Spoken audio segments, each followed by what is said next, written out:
Radhe Radhe student, स्वागत करते हैं आप सबका आज के इस नए लेक्चर में। पिछले लेक्चर में हम अवतल दर्पण में दर्पण सूत्र को बहुत ही अच्छे तरीके से और आसानी से प्रूफ किए थे, जो कि हमारा आया था 1/v + 1/u = 1/f। और आज अवतल दर्पण में हम प्रूफ करेंगे r = 2f। जनरली आप सभी को पता है कि कोई भी थ्योरम या थ्योरी प्रूफ होता है तो उसमें भाषा का बहुत बड़ा रोल होता है। अब भाषा यहाँ पर लिख देंगे तो आप देख करके रटने लगेगा, जो कि रटना नहीं है। समझिए भाषा क्या होता है। हम बार बार एक ही बात बोलते हैं कि भाषा फिगर से बनता है या फिगर से भाषा बनता है। अगर आप मैथ पढ़ते होंगे, मैथ के क्वेश्चन बनाते होंगे, तो वहाँ क्वेश्चन भाषा में रहता है और भाषा पढ़ के फिगर बनाना होता है और तब जाके आंसर आता है। तो यहाँ भी वही कंडीशन है, फिगर बना है तो आप भाषा उससे लिख लीजिए। क्या लिखेगा? तो M1 M2 एक अवतल दर्पण है जिसका ध्रुव P है, फोकस F है और वक्ता केंद्र C है। एक कोई आपतित किरण, एक कोई किरण आपतित हुई दर्पण के B पॉइंट पर, जो कि फोकस से होकर गुजरी, क्योंकि वह किरण मुख्य अक्ष के समांतर थी। इतना ही भाषा में लिखना है। उसके बाद यहाँ पे लिखेंगे हम प्रूफ। प्रूफ करने से पहले आपको फिगर में कुछ समझाना है। अगर ये समझ गए तो पूरा आप खुद से प्रूफ कर लेंगे। तो चलिए समझते हैं। ये जो कोण है ABC यानी C वाला, जो ABC यानी E वाला जो कोण बन रहा है वो कोण I है, आपतन कोण है। और ये जो FBC है ये कोण R है, परावर्तन कोण है। अब ये कैसे हुआ, चलिए इसको समझते हैं। तो पिछले वाले लेक्चर में हम आपको पढ़ाए थे, ये कोई मान लीजिए एक दर्पण है, प्रकाश के परावर्तन में यहाँ से कोई किरण आपतित हुई और यह दर्पण से टकराने के बाद वापस लौट गई, यानी परावर्तित हो गई। तो ये आपतित किरण, ये परावर्तित किरण, और इसको डिफाइन करने के लिए हम एक लंब डाल दिए थे। तो आपतित किरण और अभिलंब के बीच जो कोण बना वो आपतन कोण, और परावर्तित किरण और अभिलंब के बीच जो कोण बना वो परावर्तन कोण। तो ठीक इस प्रकार यही है। यहाँ हम समतल दर्पण लिए हैं और यहाँ पे ये अवतल दर्पण है मान लीजिए। तो उसी प्रकार A आपतित किरण है और इस C से हम अभिलंब डाले हैं। अब C से हम अभिलंब डालने का मतलब है 90 डिग्री। तो आप पूछ सकते हैं कि हम C से अभिलंब कैसे डालें। तो ये गोलीय दर्पण है, तो गोलीय दर्पण गोल होता है और इसका सेंटर है केंद्र। और हम जानते हैं कि सेंटर से कोई भी रेखा अगर हम परिधि से मिलाते हैं तो वो क्या होता है, लंब ही होता है। 9th के थ्योरम में पढ़ना भी है इसको। तो यहाँ C से हम लंब डाल दिए हैं। ठीक यही कंडीशन है, बस यहाँ समतल दर्पण को आप ये अवतल दर्पण सपोज कर लीजिए। ऐसे ही किरण A आया है और परावर्तित हो गया है ये। तो ये जो ABC यानी ये वाला कोण अभिलंब और आपतित किरण के बीच आपतन कोण बना और अभिलंब और परावर्तित किरण के बीच परावर्तन कोण बना। तो ये फिगर आप समझ गए। आप प्रूफ में लिखेंगे कि कोण I बराबर कोण R होता है। इसको हम जानते हैं, वी नो दैट, यानी इसको हम हिंदी में लिखेंगे, हम जानते हैं कोण I बराबर कोण R होता है। कहाँ से? तो प्रकाश के परावर्तन के नियम से हम ये बात जानते हैं कि ये दोनों कोण क्या होता है, बराबर होता है। ये समझाने के लिए है।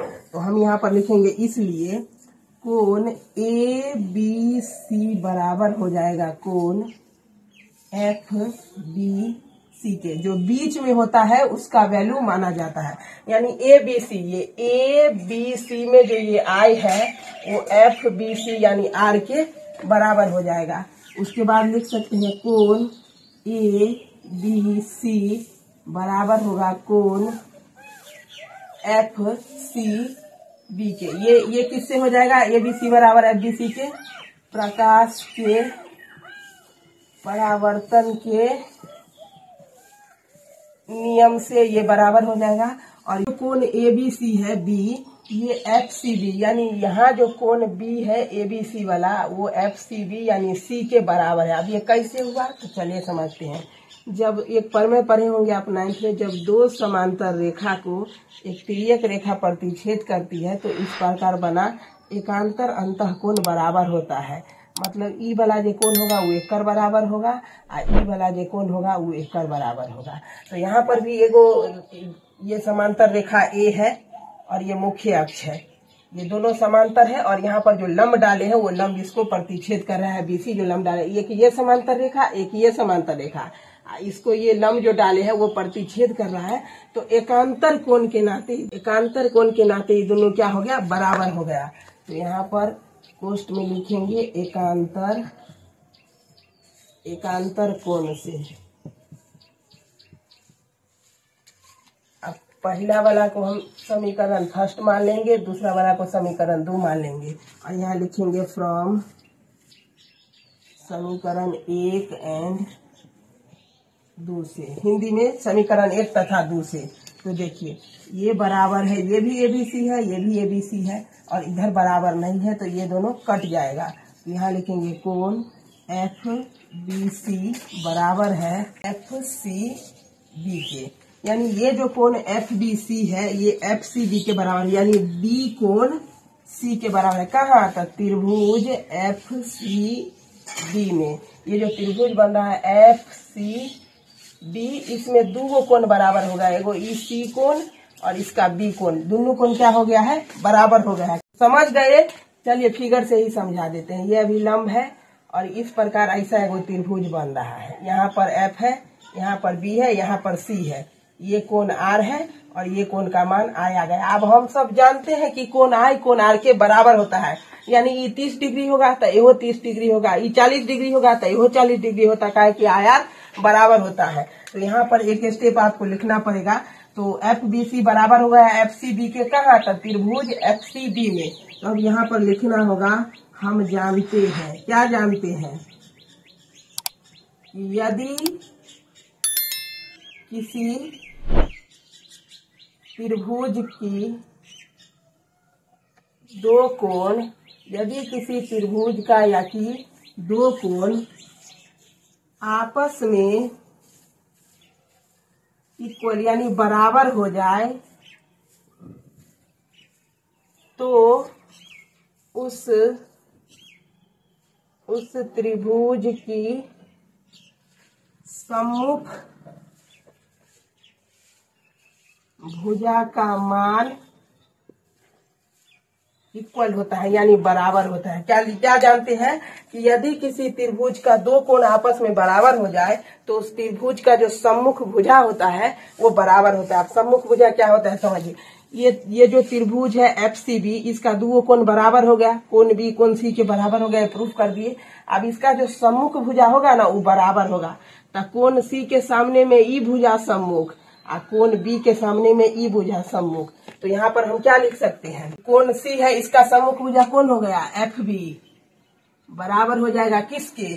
और कोण B का सम्मुख भुजा कौन हो गया? CF, यानी CF बराबर हो गया FB। अब ये समझ गए।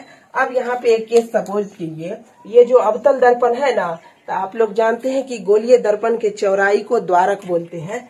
तो अवतल दर्पण का जो द्वारक है वो बहुत कम है। यहाँ पे लिखना होगा आपको इस बात को, यदि अवतल दर्पण का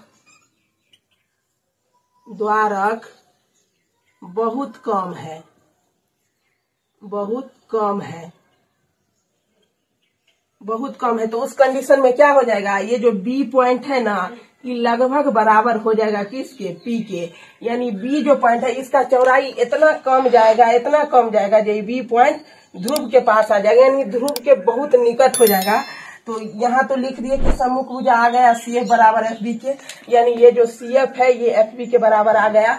उसके बाद लिखेंगे यदि अवतल दर्पण का द्वारक बहुत कम है तब B लगभग बराबर हो जाएगा P के, कहे कि द्वारक के बहुत निकट है। तो जब B P के काफी निकट हो जाएगा, यानी इसका जो चौड़ाई है वो बहुत कम हो जाएगा, तब B लगभग बराबर P के हो जाएगा, यानी B को हम P लिख सकते हैं। तो यहाँ पर जो हमारा आया है, अब इधर लिख देते हैं, यहाँ पर हमारा इक्वेशन आया, यानी FB जो है वो बराबर किसके हो गया? CF के। तो B के जगह हम क्या लिख सकते हैं? P का है कि द्वारक बहुत कम है और P के काफी निकट है, तो B के जगह P लिख सकते हैं। तो यहाँ क्या आ गया? FP बराबर CF, मतलब ये जो CF है और ये FP है ये दोनों बराबर है, जितना E है उतना ही E है, यानी FP CF के बराबर है। बस इतना आ गया। अब हम जानते हैं, क्या जानते हैं कि गोलीय दर्पण का ध्रुव और वक्ता केंद्र तक के मिलाने वाली जो ई रेखा होती है उसी को बोलते हैं R। तो इसको लिखेंगे CP पूरा R। तो CP को हम क्या लिख सकते हैं? CP पूरा होता है CF प्लस FP, मतलब एकरा और एकरा जोड़ देंगे तो इतना आ जाएगा। तो CP को क्या लिख सकते हैं? CF plus FP। अब CP क्या है? पूरा, तो जानते हैं R है, बराबर सी एफ क्या है और एफ पी क्या है। फोकस और ध्रुव तक के बोलते हैं स्मॉल एफ। तो जितना एफ पी है उतना ही सी एफ भी है, यहाँ प्रूफ हुआ है। तो अगर यहाँ एफ पी एफ है तो सी एफ भी क्या होगा, एफ होगा। तो ये भी एफ और ये भी एफ, तो यहाँ से प्रूफ हो गया। आर एगो एफ है, एगो एफ दूगो एफ, आर बराबर 2f। एक ये रिलेशन आता है। बराबर के ऊपर जे गुना में उई पर भाग में, जे ऊपर भाग में उई पर गुना में। तो आर बराबर एफ, दो इधर गुना में था तो इधर आके बट्टा में चल आया, तो एफ बराबर आर बट्टा 2। यहाँ पे प्रूफ हो गया। समझ गए, कुछ नहीं करना है।